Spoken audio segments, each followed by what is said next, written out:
নমস্কার বন্ধুরা, কেমন আছেন সবাই? আশা করি সবাই খুব ভালো আছেন, সুস্থ আছেন, আনন্দে আছেন। আপনাদের সবাইকে আমার চ্যানেলে স্বাগত জানাই। আজ আমি আপনাদের পড়ে শোনাব প্রতিভা বসুর লেখা গল্প দৈবাত।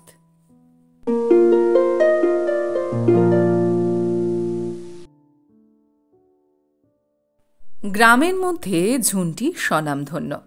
তাকে না চেনে এমন কেই আছে। ১৩ বছরের বাড়ন্ত মেয়ে, আঁটোসাঁটো গড়ন, সরল সুন্দর চোখ, কোমরে কাপড় জড়িয়ে কোকড়া কালো বারবি চুল মেলে দিয়ে দিব্যি মনের আনন্দে সে ঘুরে বেড়ায় পাড়ায় পাড়ায়। ঘুড়ির দিনে ঘুড়ি ওড়ায়, সারা দিন লাট্টু ঘোরায়, মার্বেল খেলে, কড়ি দিয়ে জুয়ো যেতে। আম গাছে আম, পেয়ারা গাছে পেয়ারা, কুল গাছে চড়ে কুল। এমন কোনো দুরহ কর্ম নেই যা সে করে না। মা বাবা মারা গেছেন এইটুকু রেখে। নিঃসন্তান কাকা কাকিমার নয়নের মণি। তাদের এই গভীর স্নেহ ছায়, তার এই সরল সানন্দতা দিনের পর দিন অবাধ প্রশ্রয়ে বেড়ে উঠেছিল। ঝুন্টির কাকা রথিবাবু মেয়ের এই দোষীপনা এমন সস্নেহে হাসির সঙ্গে উপভোগ করতেন যে সেই সময় তার মুখখানা দেখলে মনে হতো এর চেয়ে সুখ আর কোথাও তার নেই। কিন্তু গ্রামে এ নিয়ে ভয়ানক আলোচনা হতে লাগল। প্রথমে রেখে ঢেকেই চলছিল, কিন্তু ক্রমে তা প্রকাশ্য শত্রুতায় দাঁড়াল। একবার উষা এ নিয়ে তার স্বামীর মনোযোগ আকর্ষণ করার একটা ব্যর্থ চেষ্টা করে মেয়ের শাসন তার নিজের হাতেই গ্রহণ করল। প্রথমটায় মিষ্টি মুখে, তারপর কিছুদিন চড় চাপড়টাও চলল বেশ। কাকির এই নিষ্ঠুরতায় ঝুন্টি একটু অবাক হলো বটে, কিন্তু ফল হলো না কিছুই। বরং গ্রামের লোকের কচায়ন ইন্ধন পেয়ে আগুনের মতো লকলকে হয়ে উঠল। গ্রামের জমিদার হরিশবাবু, তারই ম্যানেজার ঝুন্টির কাকা। উষা অসহ্য হয়ে পরের ঘরে উঁকি দেওয়া নিয়ে প্রতিবেশীদের বিরুদ্ধে জমিদারের কাছে নালিশ জানাতে বলল স্বামীকে। তার একটা হুঙ্কারেই হয়তো গ্রামবাসীর মস্তিষ্ক কিঞ্চিত ঠান্ডা হবে। রথি চটে উঠল। বলছো কি তুমি? কি নিয়ে নালিশ জানাবো আমি? একটা পারিবারিক ব্যক্তিগত ঘটনা, তা নিয়ে আর হরিশবাবুর মাথা ব্যথার অন্ত নেই না? আর হরিশবাবু নিজেও এর চেয়ে কিছু কম যান কি না? এর মধ্যেই একটা কাণ্ড ঘটে গেল। কাছারিতে যাবার মুখে রথির একদিন দেখা হয়ে গেল গ্রামের পাণ্ডা হরিহর ভট্টাচার্যের সঙ্গে। হাসি মুখে সম্ভাষণ জানিয়ে এগিয়ে গিয়েই রথি থমকে গেল। ভট্টাচার্য গম্ভীর মুখ করে বলে উঠলেন, শুও না বাবাজি, যার জন্ম তো এখনো কিছু আছে। রথিকে অবাক হতে দেখে ভট্টাচার্য বললেন, এটা কি তোমাদের উচিত হচ্ছে রথি? হতবড় মেয়েটা গায়ের সব ছেলে ছোকরাদের সঙ্গে অমল দামালি করে বেড়ায়, তাতে কি তোমাদের একটুও লজ্জা করে না? সমাজে কি তোমাদের একটুও ভয় নেই? আমি কাল নিজ চোখে দেখেছি ওই নতুন লেখাপড়া শেখা অযোধ্যা দাসের বড় ছেলেটার সঙ্গে সে আম মাখা খাচ্ছে। তাতে কি হয়েছে? কি হয়েছে? অবাক করলে রথি। ও মেয়ের কি জাতজন্ম আর বাকি আছে নাকি? তা বাপু, ওসব বিবিয়ানা তোমার সমাজের বাইরে বসেই চালিও। অযোধ্যা দাস আজ না হয় চাকরি করে, দু অক্ষর লিখতে শিখে ভদ্দর হয়েছে, চিরদিন তো মাছ ধরেই কাটালো, তার সঙ্গে এখনো আমরা প্রকাশ্যে বসে খাই নে। রথি একটু চুপ করে বলল, তাহলে আপনি কি করতে বলেন? আমি আর বলবো কি বাপু, ওই সতী সাবিত্রী মেয়ের একটা গতি করো। আমার মেয়ে হলে তো আমি তার গলায় কলসি বেঁধে ডুবিয়ে দিতাম। তা আমি জানি, রথি চড়া সুরে বলল, ডুবিয়ে কি কাউকে আপনি দেননি নাকি? নিজের ওই একটা এক ফোঁটা মেয়েকে আপনি যদি স্বেচ্ছায় 70 বছরের বুড়োর হাতে দিয়ে দিতে পারেন টাকার লোভে, তবে তো আপনি সবই পারেন। ঘৃণা ভরে রথি পা বাড়ালো যাবার জন্য। হরিহর ভট্টাচার্য এবার হুঙ্কার ছাড়লেন, বড়ই দেখছি আস্পর্ধা হয়েছে তোমার। কাকে কি বলছো ঠাউর নেই রথি? এ গ্রাম থেকে তোমাকে যদি উচ্ছেদ না করি তো আমার নাম হরিহর ভট্টাচার্য নয়, আমার বাপের নাম নরহরি ভট্টাচ নয়, আমার ঠাকুরদার নাম হরচন্দ্র ভট্টাচ। রথি আর না শুনে হনহন করে চলে গেল কাছারিতে। মনটা বড়ই খারাপ হয়ে গেল। বিকালবেলা এসেই রথি উষার সঙ্গে পরামর্শ করে ঝুন্টিকে দিন কয়েকের জন্য তার মামার বাড়ির ঢাকা রেখে আসা স্থির করল। রথির মতো সাদাসিধে একজন মানুষ যে হরির মতো ধূর্ত মানুষের সঙ্গে কিছুতেই এঁটে উঠতে পারবে না, এটা উষা ঠিক জানত। বছর দুয়েক আগে একটা ঘটনা ঘটেছিল রায়ের বাড়ি। রায়দের সঙ্গে প্রায় পুরুষানুক্রমে ভট্টাচার্যদের শত্রুতা, কিন্তু তার রূপ যে এত বীভৎস, এত হৃদয় বিদারক হতে পারে, এটা কেউ কল্পনা করতে পারেনি। সেটা যে এই হরিহরের দ্বারাই সাধিত, একথা গ্রামের সবাই জানে। রায়দের বড় ছেলে বড়দা রায়ের একমাত্র মেয়েকে 3 দিন পরে অনেক খোঁজাখুঁজি করে পুপ্পাড়ার ধান খেতে যে অবস্থায় পাওয়া গিয়েছিল, তা স্মরণ করে উষার হৃৎকম্প হতে লাগল। কাজে কাজেই 2 চোখের জল ভেসে পরের দিন সকালবেলা 6টার লঞ্চে ঢাকা যাবার জন্য মেয়েকে সে প্রস্তুত করে দিল। লঞ্চ ঘাটে যেতেই ঝুন্টি অবাক হয়ে বলল, কাকা, এখানে কেন এলে? ঢাকা যাব যে তোকে নিয়ে। ঢাকা কেন? তোর মামার বাড়ি, সেখানে তোকে ডেকে আসবো, লেখাপড়া করবি, ভদ্রলোক হবি। না, আমি যাব না। সজোরে ঝুন্টি হাত ছাড়িয়ে ঘুরে দাঁড়ালো। সে কি রে? রথি স্নেহভরে তাকে কাছে টেনে এনে বলল, বেড়াতে যেতে তো তুই ভালোবাসিস, কি সুন্দর শহর, কত দোকান, কত খেলা। হোক গে, আমি যাব না। ঝুন্টি প্রবলভাবে আপত্তি জানিয়ে শক্ত হয়ে দাঁড়িয়ে পড়ল। রথি বেগতিক দেখে বলল, হোমা, বায়োস্কোপ দেখবি না? সেই জন্যই তো তোকে নিয়ে যাচ্ছি, এখানে আর কেউ দেখেনি। ঝুন্টির শক্ত পা একটু নরম হলো, নড়ে চড়ে বলল, তবে কাকিকে আনলে না কেন? ও কাকি, কাকিকে নেব কেন? সেবার যে যাত্রা হয়েছিল, তোকে নিয়েছিল, ঘুম পাড়িয়ে রেখে কিরকম লুকিয়ে দেখে এলো। ঝুন্টির পা চলল এবার। ঠিকই বলেছ কাকামণি, খুব জব্দ হবে এবার। ওর টানা চোখ খুশিতে ভরে গেল। বিনা ঝঞ্ঝাটে এবার ঝুন্টি লঞ্চে উঠল। শ্রীপুর থেকে ঢাকা মোটে 3 ঘন্টার রাস্তা। দেখতে দেখতে এসে গেল তারা। নদীর কাছাকাছি ওর মামা বাড়ি। মামা পোস্টমাস্টার। তার 2 মেয়ে সন্ধ্যার আরতি ঝুন্টিকে দেখে ভারী খুশি। ঝুন্টি তার কাকার শার্টের কোণ আঁকড়ে বিমর্ষ মুখে দাঁড়িয়ে রইল শক্ত হয়ে। মামিমা আদর করলেন, মামা টানলেন, কিন্তু তার মুঠি আলগা হল না। রাত 12টার একটা গহনার নৌকা ছাড়ে। ঝুন্টি ঘুমোলে রথি সেই নৌকাতে ফিরে এলো দেশে। পরের দিন সকালে উঠে ঝুন্টি কাকাকে দেখতে না পেয়ে বড়ই ব্যাকুল হয়ে পড়ল। অবশেষে কাকার এই বিশ্বাসঘাতকতায় কাতর হয়ে কাঁদতে লাগল। কিন্তু 1 দিন গেল, 2 দিন গেল, এই করে করে অনেক দিন পরেও যখন কাকার এলো না, তখন সে একেবারে শান্ত হয়ে গেল। সেই গণ্ডি ঘেরা ছোট্ট বাড়ি, হুকুম নেই বাইরে আসবার।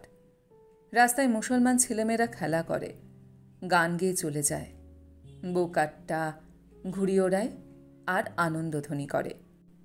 জানলায় বসে তা দেখে দেখে ঝুন্টির শিক ভেঙে বেরিয়ে আসতে ইচ্ছে করে। সূর্যালোক যেন নিভে গেছে তার জীবন থেকে। বিকালবেলা মামাতো বোনেরা নিজেরা সাজে, মুখে পাউডার দেয়, চোখে কাজল মাখে, কপালে দেয় কুমকুমের ফোঁটা, ঘুরিয়ে সুন্দর রঙের শাড়ি পরে, তারপর জুতো পায়ে দিয়ে তাকে নিয়ে বেড়াতে যায় নদীর ধারে, যেখান থেকে সব গহনার নৌকা ছাড়ে, লঞ্চ ছাড়ে, সেসব দেখায়। দেখিয়ে দেখিয়ে বলে, ঝুন্টি যাবে নাকি? ঝুন্টি শব্দ করে না, মন কেমন করে ওঠে, গলা বন্ধ হয়ে আসে। একদিন দুপুরবেলা মেয়েরা স্কুলে গেছে, মামা আপিসে, মামিমা ঘুমোচ্ছেন নাক ডাকিয়ে। এ জানলা ও জানলা করে করে হঠাৎ ঝুন্টির কি দুর্বুদ্ধি হলো। নিঃশব্দে একসময় দরজা খুলে বেরিয়ে এলো রাস্তায়। এদিক ওদিক তাকিয়ে তারপর সোজা একেবারে গহনা ঘাটে। একখানা নৌকা গহনা ঘাটে বাঁধা ছিল। গা ঢাকা দিয়ে আস্তে আস্তে সে উঠে এলো নৌকাতে। মাঝিরা সব খেতে গেছে পাড়ে। পেছনের গলুইতে কর্ণধার হয়ে বছর দশেকের এক ছোড়া বসেছিল। সে দেখতে পেয়ে বলে উঠল, এই, তুমি কেন নৌকায় চড়েছ? আমি যাব। ইস, গেলেই হলো। পয়সা আছে? বাড়ি গিয়ে দেব। দিও কিন্তু। খুব চালের মাথায় ছোকরা একেবারে জলের মধ্যে পা ডুবিয়ে গম্ভীর মুখে গান ধরল। চাঁদের চাঁদ কুম্ভীর হয়েছে। আর ঝুন্টি সেই সুযোগে মাঝিদের টাল করা বিছানা বোঁচকা ঠেলে তার পেছনে গিয়ে লুকিয়ে রইল। কিছুক্ষণের মধ্যেই ফিরে এলো মাঝিরা। আস্তে লোকজন ভরে উঠল নৌকায়। ভিড় বেশি হলো না, যদি বা কেউ আসে। এই ভরসায় খানিক দাঁড়িয়ে রইল। তারপর নৌকা যখন প্রায় ছাড়ে ছাড়ে, তখন 21-22 বছরে চশমা পরা সুন্দর একটি ছেলে লাফ দিয়ে উঠে এলো নৌকায় এবং ছায়ের তলায় না বসে একেবারে পিছনের দিকে, যেখানে মাঝিদের বোঁচকা পুটুলি রাখা আছে, সেখানে পিঠ করে বসল ঝুন্টির একেবারে নাকের সামনে। এতক্ষণ ঝুন্টির লুকিয়ে এসব দেখতে ভারী মজা লাগছিল। মনটা যেন ছাড়া পেয়েছে এতদিন পরে। কিন্তু বাক্স বিছানার একটু আধটু ছিদ্রপথের যে আলোটুকু হাটুকু তার জুটছিল, ওই ছেলেটির পিঠের অন্তরালে তা থেকে বঞ্চিত হয়ে সে ভয়ানক অসন্তুষ্ট হল। প্রতি মুহূর্তে পাতলা পাঞ্জাবি ভেদ করে প্রচণ্ড একটা চিমটি কাটার ইচ্ছে হতে লাগলো তার উপর নৌকা ছাড়তেই ছেলেটা একটা সিগারেট ধরিয়ে আরাম করে টানতে লাগলো। আর তার যত ধোঁয়া কুণ্ডলি পাকিয়ে তীর বেগে এসে ঢুকতে লাগলো ঝুন্টির নাকে। ঝুন্টি অনেকক্ষণ এই অন্যায় সহ্য করল। তারপর মরিয়া হয়ে সে মুখ বাড়ালো বাক্স বিছানার ঠেলে। গরমে সেদ্ধ হয়েছে এতক্ষণ, টুকটুক করছে গাল, বিন্দু বিন্দু ঘাম ভরা কপাল। হঠাৎ ছেলেটি চমকে মুখ ফিরিয়ে অবাক হয়ে গেল। চোখ লাল করে ঝুন্টি বলল, আই, সিগারেট খাচ্ছ কেন? ছেলেটি ভয়ানক কৌতুক বোধ করে বলল, তাতে তোমার কি? আমার বমি আসছে, এক্ষুনি ফেলো সিগারেট। একান্ত বাধ্য ছাত্রের মতো সে হাতের অর্ধদগ্ধ সিগারেট জলে ফেলে বলল, এই দেখো, আমি তোমার কথা কেমন শুনলাম, তুমিও এখন নিশ্চয়ই আমার কথা শুনবে। ঝুন্টি জবাব না দিয়ে আবার মাথা ডোবালো কাঁথার পেছনে। হে কি, বা মেয়েদের আবার গয়নায় চড়তে আছে নাকি? তবে চড়েছ কেন? তাই জন্যই তো লুকিয়ে আছি। লুকিয়ে তো তুমি শেষ পর্যন্ত থাকবে না, এক জায়গায় তো নামবেই। তাও তো বটে। ঝুন্টি এবার ভাবল কথাটা। চিন্তিতভাবে বললে, তাহলে কি করি বলো তো? আমি বলি, তুমি বেরিয়ে এসে এইখানে আমার পাশে বসো। সুন্দর হাওয়া আর কেমন পড়ন্ত রোদ। ঝুন্টি মুহূর্তে বোঁচকা পুটলি ঠেলে সবেগে বেরিয়ে এলো বাইরে। সঙ্গে সঙ্গে মাঝি মল্লা যাত্রীরা সবাই স্তম্ভিত হয়ে একযোগে তাকালো ওর দিকে। হেড মাঝি একটু ভালো মানুষ করছে, জিজ্ঞাসা করল, তুমি কে গো দিদি? আমি ঝুন্টি। সহজ সরল গলায় ঝুন্টি বলল, কখন উঠেছ? বলবো না। তুমি একা একা এসেছো নাকি? কোথা থেকে এসেছো? নামবে কোথায়? নামবো শ্রীপুরে, কিন্তু কোথা থেকে এলাম তা আমি বলবো না। মাঝি হাসল। লুকিয়ে এসেছো বুঝি? যাত্রীদের মধ্যে একজন রসিকতা করে উঠল, বাহ, বেড়ে মেয়ে তো। হঠাৎ ছেলেটি চিৎকার করে উঠল, চোপড়াও রাস্কেল, আরে একটা কথা বলবে তো মুন্ডু ছিঁড়ে ফেলব। জনতার মধ্যে থেকে ঝাঁকড়া চুলোওয়ালা ঘাড় লিকলিকে এক ছোকরা রুখে উঠল, তুমি কে হে? এটা কি একা তোমার সম্পত্তি? ফের বদমাস। এবার ছেলেটি আস্তিন গুটিয়ে উঠে দাঁড়ালো, আর সঙ্গে সঙ্গে কে একজন বৃদ্ধ ফিসফিসিয়ে বলে উঠল, ওরে, করছিস কি তোরা? ও যে আমাদের বড়বাবুর ছেলে অরুণ। সর্বনাশ। লিকলিকে ঘাড়ওয়ালা জিভ কেটে বসে পড়ল তক্ষুনি। মাঝি মল্লারাও এবার সচকিত হল। মুহূর্তে মন্ত্রাবিষ্টের মতো শান্ত হয়ে গেল সকলের স্বর। জমিদার হরিশবাবুর কোপে পড়াচ্ছে যে কোনো রকম দুঃখই তারা বরণ করতে পারে, আর এই গহনার নৌকা যে শ্রীপুরের খাল বেয়ে চলতে পারে সে তো তাঁরই দয়ায়। প্রায় 12 আনা পথই যে তাঁদের এলাকা। হুমকি ছেড়ে মাঝি বলল, যাত্রী ভাই, তোমরা সব ভদ্রলোক না? ভদ্রলোকের কি এই ব্যবহার? তারপর একান্ত বিগলিতভাবে বড়বাবুর পুত্রের কাছে তারা মার্জনা ভিক্ষা করল। কিন্তু এত সব কাণ্ড যাকে নিয়ে সে কিন্তু দিব্যি নিরুদ্বেগে অরুণের পাশে এসে বসল। বিষণ্ণ মুখে বলল, বাড়ি গেলে আমাকে বোধহয় কাকি বকবে, কিন্তু ওখানে থাকার চেয়ে কাকির একটু বকুনি খাওয়া অনেক ভালো। কোথায় ছিলে তুমি? ওই তো বড় পোস্ট অফিসের কাছে। আমার মামাকে চেনো না? তারই তো পোস্ট অফিস। অরুণ হেসে ফেলল। ও তাই নাকি? খুব গম্ভীরভাবে ঝুন্টি জবাব দিল। তোমার নাম বুঝি ঝুন্টু? না, ঝুন্টি। ঝুন্টু কেবল কাকিমার জন্য। আমার জন্য না? ঝুন্টি এবার চোখ বড় করে তাকালো ওর মুখের দিকে। হঠাৎ বোধ হয় ভয়ানক ভালো লাগলো তার সে মুখ। তাকিয়ে রইল। কি দেখছো? অরুণ হেসে বলল। লজ্জিতভাবে ঝুন্টি চোখ নামিয়ে বলল, তুমি যদি নেহাতি চাও তবে ডাকতে পারো ঝুন্টু বলে। তাহলে আমাকে নিশ্চয়ই তোমার পছন্দ হয়েছে। ঝুন্টি সে কথার জবাব না দিয়ে বলল, আর আমি তোমাকে কি বলে ডাকবো? অরুণ। অরুণ? কিন্তু তুমি যে আমার বড়। কাকি বলেন যে বড়দের নাম নিয়ে ডাকতে নেই। তাহলে ডেকো না। বাহ, তা কি হয়? কিছু তো একটা ডাকতেই হবে। তা কেন? না ডেকেও তো বেশ কথা বলা যায়। কখনো যায় না। ঝুন্টি সবেগে প্রতিবাদ করল। নিশ্চয়ই যায়। অরুণ গলার স্বর যথাসম্ভব নিচু করে বলল, তোমার মা কি তোমার বাবাকে কিছু বলে ডাকেন? আমার বাবা নেই, কাকা আছেন। তাহলে তোমার কাকিমা তাকে কি বলে ডাকেন জানো? ধ্যাৎ। ঝুন্টির গালে হঠাৎ রক্ত নেমে এলো। লজ্জা জীবনে সে পায়নি। বিয়ের সম্বন্ধ তার বহু এসেছে, কাকি বলে দিয়েছেন।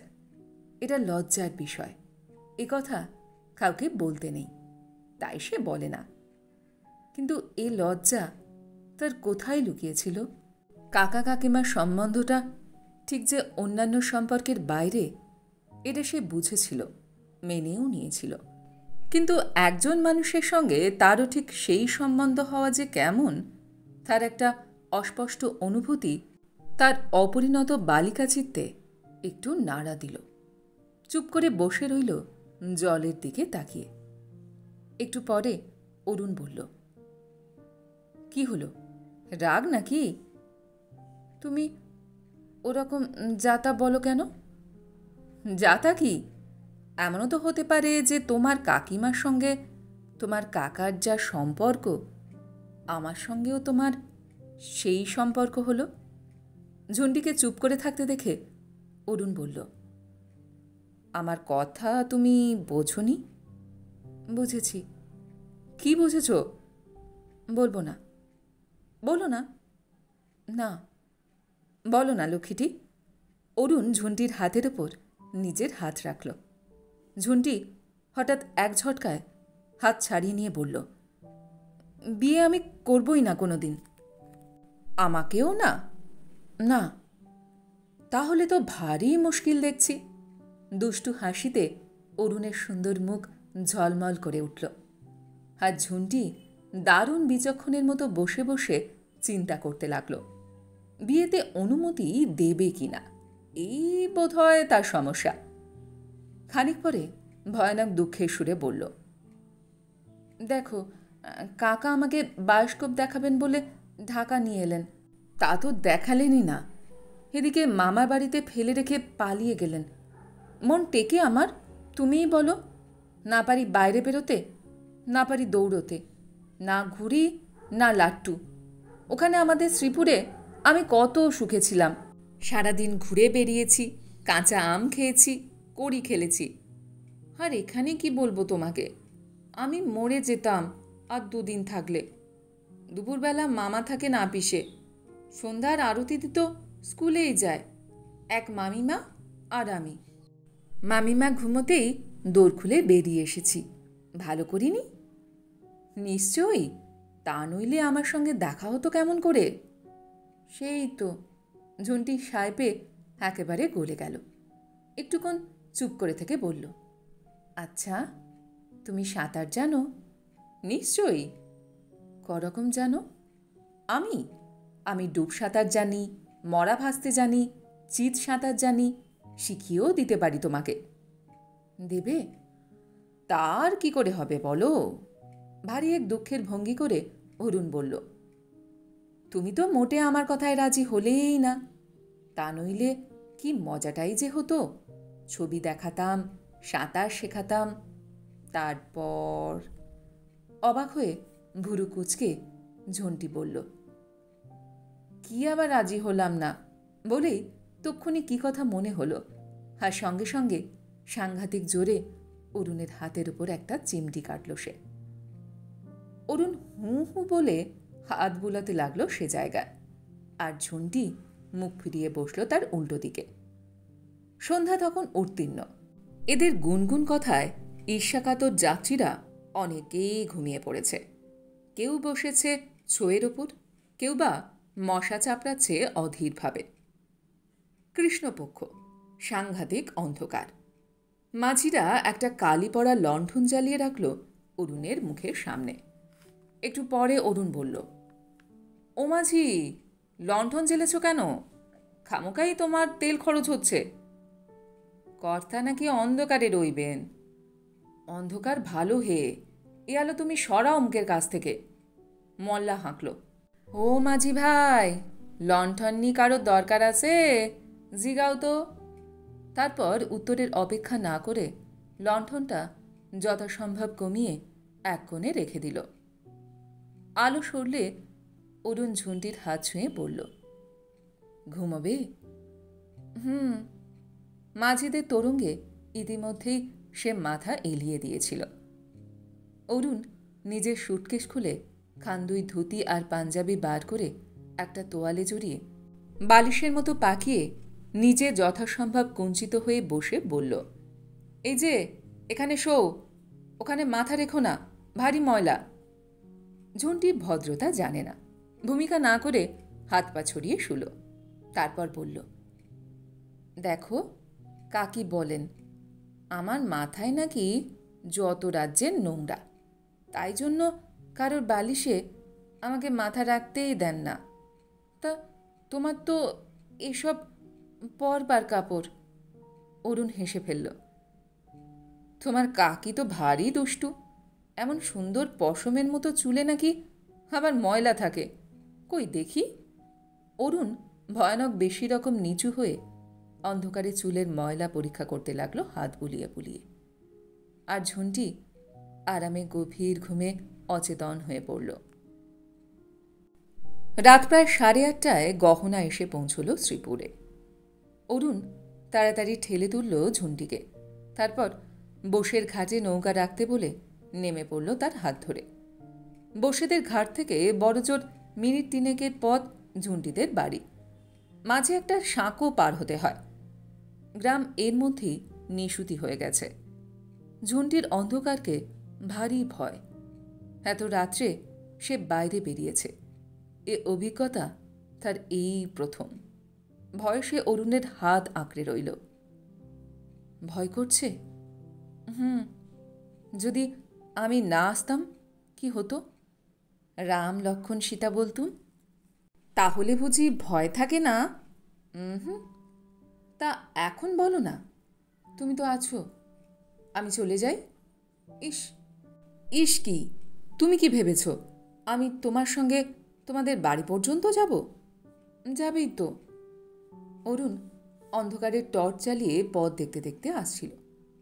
ওর কথা শুনে বাঁ হাতে ওকে কাছে জড়িয়ে এনে বলল, ভারী তো আহ্লাদি। তারপর টর্চ নিভিয়ে দিয়ে থমকে দাঁড়িয়ে পড়ে বলল, তুমি তো রথিবাবুর বাড়ি যাবে, ওই তো তোমাদের বাড়ি দেখা যাচ্ছে। তোমাকে বাড়ির কাছে দিয়েই আমি চলে যাব। তোমাকে দেবই না যেতে। অরুণ হাসল। বাড়ির দরজায় এসে দাঁড়াতেই ঝুন্টি উত্তেজিত হয়ে দরজায় ধাক্কাতে লাগল। কাকি, দোর খোলো, আমি ঝুন্টি। ঝপ করে খুলে গেল দরজা, আর ঝুন্টি বাঘের মতো ঝাঁপিয়ে পড়ল কাকির বুকের ওপর। অভিমানে সে কেঁদে ফেলল। রথি তার মণিপুত্রকে দেখে থ হয়ে দাঁড়িয়ে রইল খানিক্ষণ। অরুণ বলল, ইনি একাই আসছিলেন। আমাদের দেশবাসীরা তেমন ভদ্র নয়, তাই আমাকে রাস্তায় এর ভার নিতে হলো। আচ্ছা, আজ আসি। পা বাড়াতেই রথি অত্যন্ত কৃতজ্ঞভাবে ও দুহাত জড়িয়ে ধরল। কথা বলতে পারল না। ব্যাপারটা তার বোধগম্য হয়েছিল সঙ্গে সঙ্গেই। হরিশবাবুর একমাত্র পুত্র এই অরুণ কুমার, কলকাতা বিশ্ববিদ্যালয়ের উজ্জ্বল রত্ন। 21 বছর বয়স, এমএ পড়ছে। বাপের স্নেহের অন্ত নেই এই সন্তানের প্রতি। মুক্ত হস্তে তিনি টাকা খরচ করেন মনের আনন্দে। গ্রীষ্মের ছুটিতে তার আসবার কথা। মা বাবা পথ চেয়ে দিন গুনছেন। নিজের বাড়ির দিকে হাঁটতে হাঁটতে অরুণের মাথায় অনেক চিন্তা ভিড় করে এলো। আসবার আগে টেলিগ্রাম করে আসবে। প্রতিবারই তার বাবা মা এ কথা চিঠিতে লেখেন। প্রতিবারই সে এর ব্যতিক্রম করে থাকে। কেননা সে আসছে জানলেই বাড়িতে ওরা এমন একটা ঢাকঢোলের ব্যবস্থা করেন যে ভীষণ বিশ্রী লাগে তার। ঢাকা এসেছে সে 3 দিন আগে, বন্ধুর বাড়ি। এর আগে কখনো এমন জনগণে মিশে সে গহনার নৌকোর যাত্রী হয়ে আসেনি। এবার নেহাতি একটা শখে উঠে এসেছিল। কিন্তু যোগাযোগের কথাটা ভেবে অরুণের হৃদয় আবেশে মুগ্ধ হয়ে গেল। বাড়ি পৌঁছতেই মা বাবা অবাক হয়ে গেলেন। ভৎসনা করলেন খবর না দিয়ে আসবার জন্য। অরুণ হাসি মুখে অপরাধ স্বীকার করে মাকে আদর করল। কথাবার্তায় খেটে তেতে অনেক রাত হয়ে গেল। যখন শুতে গেল তখন রাত প্রায় 12টা। কিন্তু শুতে গিয়ে অরুণের ঘুম এলো না। কি এক মধুরতায় সমস্ত মন আচ্ছন্ন হয়ে রইল। পরদিন সকালবেলা ঘুম ভাঙতে তার অনেক দেরি হয়ে গেল। রোদ বেশ চড়ে উঠেছিল। চা খাচ্ছিল বসে। এমন সময় পুজো সেরে মা এলেন ঘরে। হ্যাঁ রে অরু, এসব কি শুনছি? কালকে নাকি তুই গহনায় নৌকোয় ম্যানেজার বাবুর ভাইজিকে নিয়ে এসেছিস। সকালবেলা উঠে তো আর কান পাততে পারছি না। কেন বলো তো? যা তা বলছে লোকেরা। মেয়েটাও বাবা যা হয়েছে। কেন, মেয়েটা তো বেশ ভালোই। তুই বলিস ভালো, ও দোষী মেয়ে কখনো ভালো হয়? অরুণ হাসল। মা বললেন, মেয়েটাকে আমি দেখেছি একবার। দেখতে কিন্তু ভারী মিষ্টি, কিন্তু মা বাপ নেই, শাসন নেই, একেবারে বুনো হয়ে গেছে। তুমি এনে মানুষ করো না, মরণ দশা। শুনেছি ম্যানেজার বাবু স্ত্রীর নাকি ও নয়নের মণি, তাই জন্যই তো আহ্লাদে আহ্লাদে অমন হয়েছে। তবে তো একটু শাসন দরকার। আমি তো ভাবছি তার ভারটা তোমাকেই নিতে বলবো। চকিতে মা চোখ তুলে তাকালেন ছেলের দিকে। একটু পরেই প্রসঙ্গ পরিবর্তন করে বললেন, খোকা, আমি ভাবছি এবার তোকে যেমন করে পারি বিয়ে দেবই, আর তোর অমত শুনব না। ভালোই তো, অরুণ হাসল। তবে তুই বিয়েতে রাজি হচ্ছিস? মেয়ে দেখবি? মেয়ে তো দেখেছি। কাকে দেখেছিস? কেন, সেই দোষী মেয়েকে, যাকে শাসন করবার ভার নেবে তুমি। মা খানিক্ষণ কথা বললেন না। ভালো করে ছেলেকে নিরীক্ষণ করতে লাগলেন তীক্ষ্ণ দৃষ্টিতে। তার ছেলের মন, সেই মন যা গ্রহণ করে তাতে তার বিশ্বাস ছিল। সেদিনে বিকালবেলা তিনি দাসীকে দিয়ে খবর পাঠালেন। কাছারিতে ম্যানেজার যেন যাবার আগে অবশ্য তার সঙ্গে একবার দেখা করে যান। খবর পাওয়া মাত্র রথি ব্যস্ত হয়ে তক্ষুনি উঠে দাঁড়াল। বুক কাঁপতে লাগল তার। সে জানে যে সামাজিক অপরাধে তার কন্যা অপরাধী। এর শাস্তি অবধারিত। কাছারিতে আসতেই আস্তার ভয় করছিল, কিন্তু ভাগ্যক্রমে হরিশবাবু আজ বিশেষ প্রয়োজনে গ্রামান্তরে গেছেন, রাত্রের আগে ফিরবেন না। কিন্তু অন্দর থেকেও যে আগুন জ্বলে উঠবে এটা সে ভাবেনি। মনে মনে নিজের সপক্ষে জবাব ঠিক করতে করতে কুণ্ঠিত পায়ে দাসীর সঙ্গে অন্দরে এসে দাঁড়াল। ঘরের দরজার কাছে আসতেই অরুণের মা মাথার কাপড় ঈষৎ টেনে দিলেন, মৃদুস্বরে বললেন, ভেতরে আসুন। রথি ভেতরে এসে বসতেই তিনি দাসীকে ইঙ্গিত করলেন। দাসী সরে গেলে বললেন, ম্যানেজারবাবু, বিশেষ প্রয়োজনেই আপনাকে ডেকেছি। শুনেছি আপনার একটি পিতৃমাতৃহারা ভাইজি আছে, তাকে নিয়ে পাড়ায় নানা রকম জনরব শুনি। মেয়েটিকে আমি একবার দেখতে চাই। অবশ্যই নিয়ে আসব।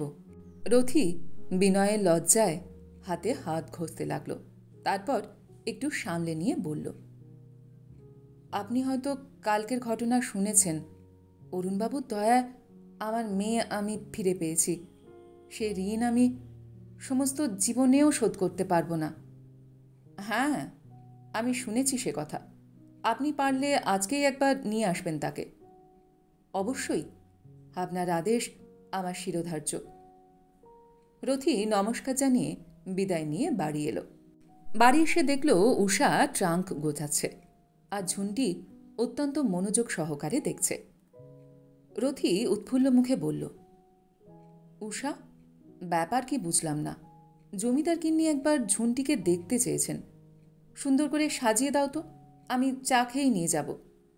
উষা বিমর্ষ মুখে বলল, দেখো, আজকে আমাদের খাবার জল রিজার্ভ ট্যাঙ্ক থেকে আনতে দেননি। ও জল আমরা ছুঁতে পারবো না। আমি তো কালই চলে যাচ্ছি ঝুন্টিকে নিয়ে, কিন্তু তোমাকে ওরা কি করবে কে জানে। তুমি কিছু ভেবো না, তোমার বাপের বাড়ি পাঠিয়ে আমি একবার এদের দেখে নেব। তুমি চটপট ওঠো তো। বাক্সের ডালা বন্ধ করে উষা উঠে পড়ল। প্রায় একটা যুদ্ধ হলো। তারপর মেয়েকে নিয়ে মস্ত একটা মজার কাজ হচ্ছিল। বাক্স ঘেঁটে কত হরেক রকম জিনিস সে আদায় করছিল কাকির কাছ থেকে। কতদিনের কত পুরনো বাক্স, সেন্টের শিশি, ভাঙা কাঁচ, আরও কত কি। তার মধ্যে কিনা এই বেরসিক কাণ্ড, সাবান দিয়ে হাত পা মুখ ধোয়া, পাউডার মাখা, শাড়ি ছাড়া, জুতো পায়ে দেওয়া, তারপর কান্নাকার বাড়ি বেড়াতে যাওয়া। প্রায় কাঁদতে বাকি রাখল ঝুন্টি। বেরোতে বেরোতে সন্ধে লেগে গেল। জমিদার বাড়ির দেউড়িতে ঢুকতেই দেখা হয়ে গেল অরুণের সঙ্গে। আরে, আপনারা যে! অরুণ বিস্মিত হয়ে গেল, আর চোখে তাকালো ঝুন্টির দিকে। রথি বলল, বেরোচ্ছেন নাকি? আপনার মা একবার আসতে বলেছিলেন। অরুণ ঠোঁট কামড়াল একবার। মাকে সে জানে। বলল, না, এই একটু ঘোরাঘুরি করছিলাম, চলুন আপনারা। তাদের বসিয়ে অরুণ তার মাকে ডেকে নিয়ে এলো। মা এসেই হাত বাড়ালেন ঝুন্টির দিকে। এসো তো মা। কাকার শিক্ষা মতো ঝুন্টি এগিয়ে গেল কাছে, প্রণামও করল লক্ষ্মী মেয়ের মতো। মা বললেন, হুমা, এ তো দেখছি বেশ লক্ষ্মী মেয়ে, এসো তো আমার সঙ্গে একটু। অরুণের দিকে তাকিয়ে বললেন, অরুণ, তুমি একটু কথা বলো ম্যানেজার বাবুর সঙ্গে, আমি আসছি। অরুণ বুঝল মা এবার নাড়ি টেপা ডাক্তারি করবেন। ছেলের পছন্দের যাচাই আর কি। মনে মনে প্রার্থনা করল, পরীক্ষায় যেন ঝুন্টি উত্তীর্ণ হয়। মাকে জয় করাই সব। মা যে অন্দরে একান্তই মার ছায়া, একথা আর কে না জানে। ঝুন্টিকে নিয়ে অনেকক্ষণ পরে মা ফিরে এলেন প্রফুল্ল মুখে। তারপর এলো খাবার। আদর আপ্যায়নে রথিকে অভিভূত করে ফেলে অবশেষে বললেন, ম্যানেজার বাবু, আমার ছেলেটির কাছে তো আপনি ঋণী। ঋণ শোধ করবার একটা উপায় আছে। আপনার মেয়েটিকে আমাদের দিন। সে কি? রথি প্রথমটা বুঝতেই পারল না কথাটা। বিস্ময়ে আনন্দে স্তব্ধ হয়ে তাকিয়ে রইল অরুণের মার দিকে। অরুণের মা বললেন, বেশ মেয়ে আপনার। আমার তো মেয়ে নেই, আপনারও ছেলে নেই। অরুণের মা অত্যন্ত সহজভাবে বললেন। অরুণ মার ঔদার্যে মুগ্ধ হয়ে গেল। ইতিমধ্যে একটা কাণ্ড ঘটে গেল। অরুণের মার একটা বেজি ছিল। কোথা থেকে সেটা ছাড়া পেয়ে পিলপিল করে এসে লাফ দিয়ে উঠল গিন্নির কোলে।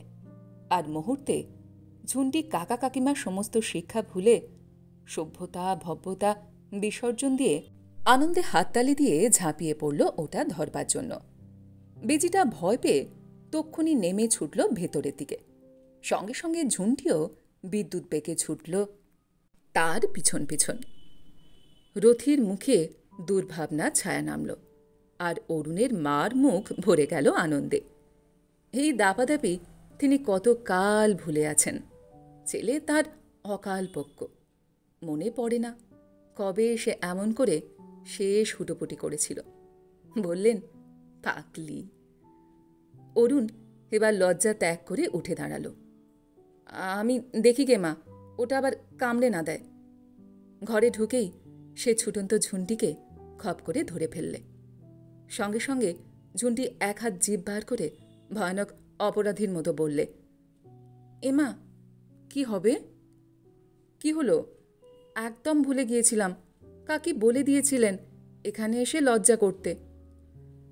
কি আর হবে, তুমি আমাদের পুকুর দেখেছ? এবার আমার কাছে সাঁতার শিখবে তো? ধ্যাত। ঝুন্টি মুহূর্তে লাল হয়ে উঠল। শোনো, অরুণ ওকে হাত ধরে টেনে যথাসম্ভব কাছে এনে বললে, তুমি খুশি হয়েছ? না, বলো, বলতে হবে। ঝুন্টির সলজ্জ মুখ সে তুলে ধরল। ও ঘর থেকে মা ডাকলেন, ওরে তোরা করছিস কি? ম্যানেজার বাবু এখন যাবেন।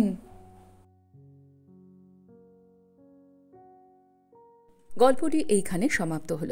আপনারা এতক্ষণ শুনছিলেন প্রতিভা বসু লেখা গল্প দুই পাত। গল্পটি আপনাদের কেমন লাগলো বা আমার গল্পপাঠ আপনাদের কেমন লাগলো কমেন্ট সেকশনে অবশ্যই লিখে জানান। যদি আমার গল্পপাঠ আপনাদের ভালো লেগে থাকে তাহলে আশা করব লাইক শেয়ার অবশ্যই করবেন। আর এই ধরনের সুন্দর সুন্দর কাহিনী আরও শুনবার জন্য আমার চ্যানেলটিকে সাবস্ক্রাইব করতে ভুলবেন না কিন্তু। তবে আজ এই পর্যন্ত। আমি খুব তাড়াতাড়ি আবারও অন্য কোনো কাহিনী নিয়ে আপনাদের কাছে চলে আসছি। সবাই খুব ভালো থাকবেন, সুস্থ থাকবেন, আনন্দে থাকবেন। নমস্কার।